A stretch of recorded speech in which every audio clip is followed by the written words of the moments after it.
주제 영성과 지성. 오늘의 소재로서 다윗의 신앙 고백에 담겨진 참뜻. 1. 성경은 수천 년 기간을 통하여 약 42명의 성경 기자가 하나님을 만난 후 신앙 체험을 비유로 기록한 책으로서 여러분이 이 자연적인 육체적인 눈에 보이고 세상의 물질, 돈으로 살 수 있는 책으로서 하나님께서 여러분들에게 신앙의 기독교 종교의 유산으로 물려주셨다는 것입니다. 그러므로 21세기 현재에도 오늘날에도 여러분들은 하나님과 예수 그리스도를 믿으며 하나님께서 성경에 약속하신 축복을 받고 누리기 위해서는 하나님의 거룩한 성령님의 역사와 은사를 받는 성령 세례를 분명히 다시 반복해서 받아야 되고, 여기서 더 나아가 성령 세례에서 성령 충만을 받아야만 하나님이 거하시고 다스리는 천국에 입성하여 그분을 만나서 날마다 기도와 신앙 고백 가운데서 성령님의 역사로 충전되고 충만되는 이러한 일이 반복될 때 심령 속에 주님이 주시는 기쁨과 감사가 흘러 넘치게 됨으로써 다윗의 신앙 고백인 내 잔이 넘치다의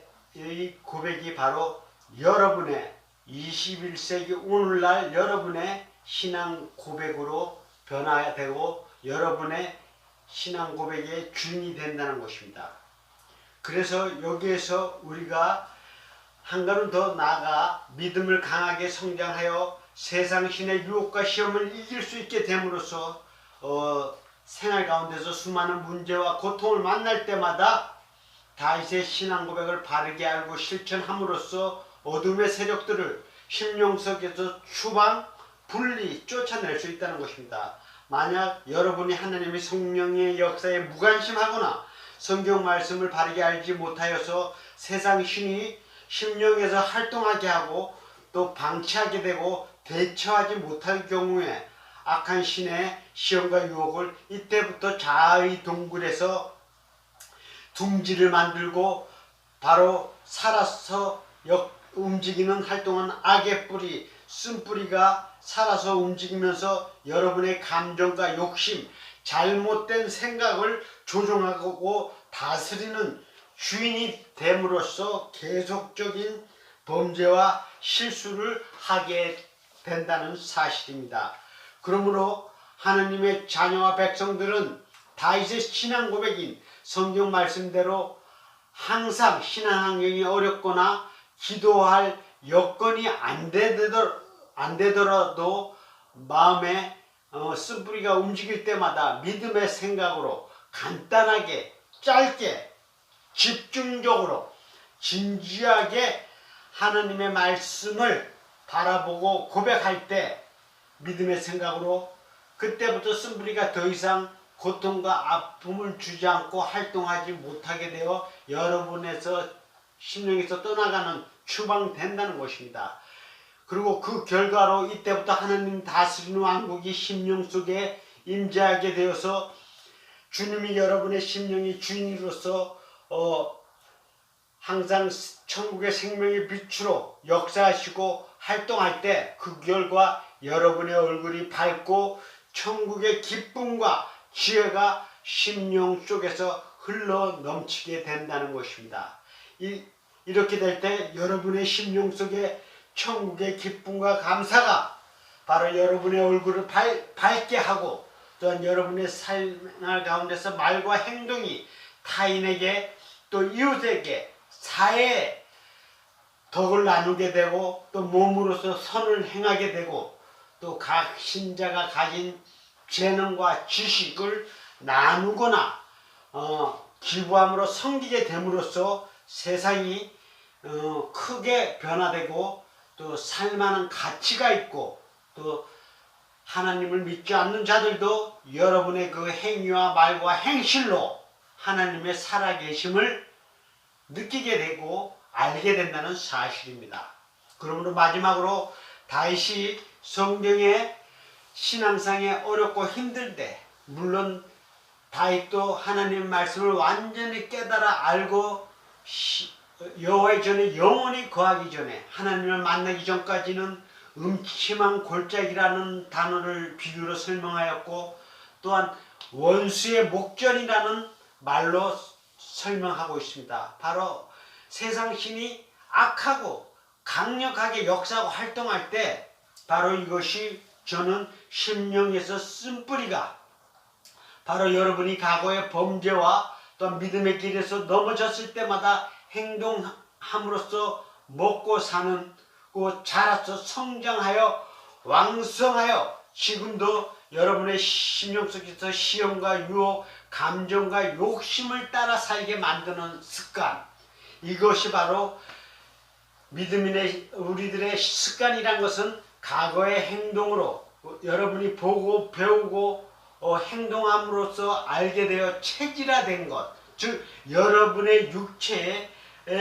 피와 살이 되어서 생각의 중심이 되는 바로 잘못된 생각과 사고의 틀, 형태라는 것입니다. 이러한 세상에서 육체적으로 알고 배운 것들이 여러분의 말로서 나타나고 생각으로서 하게 되고 태도로서 행동들을 지배하고 잘못된 길로 가게 되어 결국은 세상 신을 만나게 되고 그 세상 사단의 지배와 압제 속에서 고통 속에서 살게 된다는 것입니다. 이때 바로 다윗의 신앙 고백을 실천할 때, 고백할 때, 내 잔이 넘치다는 말씀을 신앙 고백하게 될 때 여러분의 심령 속에서 성령님이 즉시 어려운 태양으로 떠올라서 생명의 빛을 비춰주시고 또한 능력의 말씀으로 역사하고 활동하게 됨으로써 여러분의 영성을 바른 길로 인도하고 또한 육체에도 악한 것들이 침투하여 병들게 하지 않도록 건강하게 지켜주시고 또한 여러분의 생각의 부분, 정신세계에서도 여러분의 마음의 태도와 사고방식, 생각을 긍정적인 태도와 감사하는 태도로 변하게 될 때 주님이 다시 재림하셔서 여러분의 심령을 천국으로 변화시킨다는 것을 바르게 깨닫게 되시기를 권면합니다. 이때부터 하나님이 여러분의 심령에 거주하시면서 활동하고 역사하셔 다스리는 천국이 여러분의 심령 속에서 항상 신앙 고백할 때마다 임하게 된다는 사실입니다. 이것을 같은 의미를 다르게 설명하자면 하나님의 왕국이 하늘에서도 이루어졌고 또 영원히 여러분의 심령 속에서도 하나님의 다스리는 왕국이 임하게 된다는 것입니다. 이때가 바로 하나님의 구하시는 성전이 여러분의 심령 속에 만들어지고 세워진다는 성경의 진리입니다. 이 말씀 깊이 묵상하여 깨달아서 여러분의 심령 속에서 천국의 생수가 흘러 넘치기를 권면합니다. 둘째로 오늘 유다를 위한 교회는 여러분이 세상신의 시험과 유혹에 넘어져 믿음의 길에서 실족하여 하나님의 손길에서 멀리 떠나가서 자의 동굴에서 여러분의 범죄와 실수와 허물로 먹고 사는 쓴뿌리가 왕성하게 활동함으로써 여러분에게 고통과 슬픔 속에 있게 할 뿐만 아니라 또한 고통을 줄 때 또한 이러한 자들뿐만 아니라 인생의 새로운 비전과 새 꿈을 바로 세워서 소유하기를 원하는 자들에게 항상 살아서 역사하시고 치유하시는 능력의 말씀, 하느님의 말씀, 순복음을 선포합니다. 날마다 아침에 눈을 뜰 때마다 주기도문 묵상기도를 통하여 하나님 아버지를 만나서 그분으로부터 생과 천국의 지혜를 얻은 후에 자연 영역, 여러분의 육체가 주인이 되는 이 세상 가운데서 삶의 터전인 교회, 가정, 직장, 세상의 시간 가운데 있을 때 다양하고 수많은 문제와 사건들을 만나고 부딪힐 때마다 다윗의 내 잔이 넘치다의 신앙 고백이 바로 여러분의 성경적 감사 기도를 바르게 알고 실행할 때 이것이 바로 오늘날 21세기 현재에도 각 신자들의 여러분의 신앙 고백이 되었다는 것을 분명히 깨달아 알 때 하나님의 직접 임재와 그분의 선하신 능력 가운데서 여러분의 영성이 이성과 직성을 진리의 말씀 가운데로 인도하고 교육하고 절제시키는 하나님의 다스림 가운데서 생활하는 살아가는 은혜의 시간이요 천국의 환경임을 깨달아 아는 여러분이 되시기를 축원합니다. 할렐루야.